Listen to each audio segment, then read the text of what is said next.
Driving along Interstate 93 in New Hampshire, I noticed something interesting in the construction occurring. Along the paved shoulder of the road, intercepting the rumble strip, are angled differences in the pavement. My guess is that the places they are located were milled out and installed by hand paving as they were adding the final wearing course to the traveled lane. I don't have any confirmation of what these are, but I have a suspicion based on how they change in different areas. It appears that on uphills, the side of the angle on the shoulder side is closer to where traffic is coming from. On downhills, the shoulder side is closer to where traffic is going to, reversed. This indicates that the interesting pieces of pavement have something to do with the grade of the road.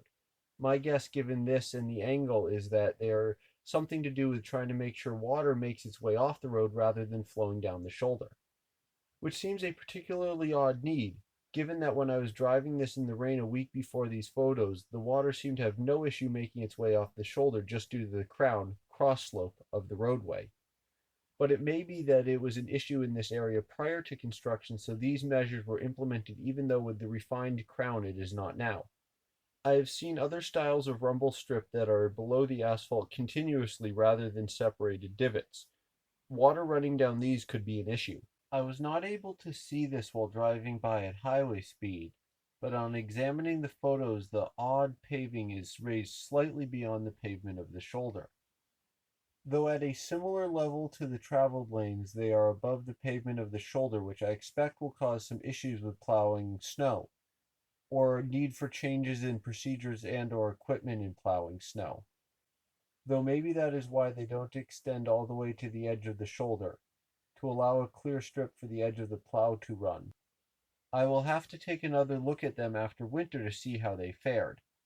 Considering snow, it may be that though water shedding works well during the summer, but with ice and plow banks on the roadway, there are issues which these hope to alleviate. A few weeks later, I happened to notice the same thing of angled difference in paving along a recently repaved section of Interstate 89 in Vermont. I did not get photos, but the angled parts were raised up in a way that was clearly visible, and looks like it may have more issues with plowing. Seeing it in two different states makes me think that this is something more than solving an issue that was occurring in just one location, and we may be seeing it all over as interstates get repaved. This is all speculation based on what I am seeing by driving by.